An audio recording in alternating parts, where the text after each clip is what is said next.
Lizzie. She said she was in the barn.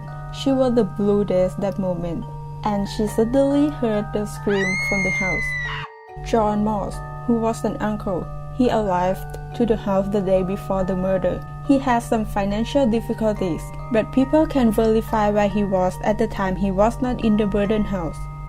The neighbor. 3 days after the murder, Lizzie is caught burning a pink dress. She said she did it because the dress has a paint on it.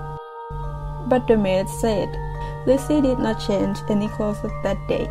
She wore the blue dress, for the blue dress that she was wearing on the day she found the bodies. It was sent to the police for investigation. The pharmacist. Lizzie went to the drugstore and asked for prussic acid, as known as hydrogen cyanide. Maggie, a housemaid. She gained nothing from Andrew and Abby's death but the employment.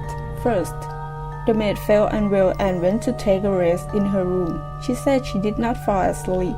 She said she did not hear anything, which was impossible because her room is a bit next door. Second, due to the scientific at that time, there was no fingerprint technology. If the maid lied about the dress, Lizzie would clean in all of the shots. And the third, nobody knows about the maid after the case. Emma. She was about to inherit Andrew's estate, but inconveniently absent. Does she arrange all this? But she was not even in the town when the murder occurred. Is it a coincidence or not that she left the town right at the date of murdering? The disgruntled business associate abandoned of enemies of Burden family.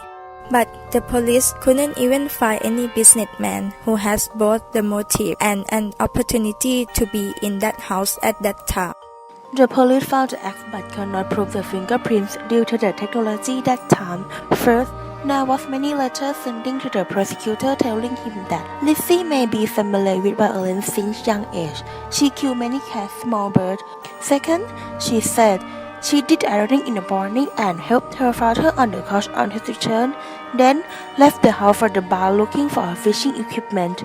But when the prosecutor asked where was she when her father came home, she said she was upstairs.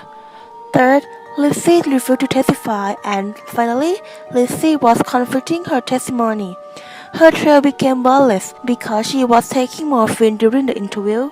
Her attempt to buy a drug also was struck out because they found no prussic acid in her parents' stomach.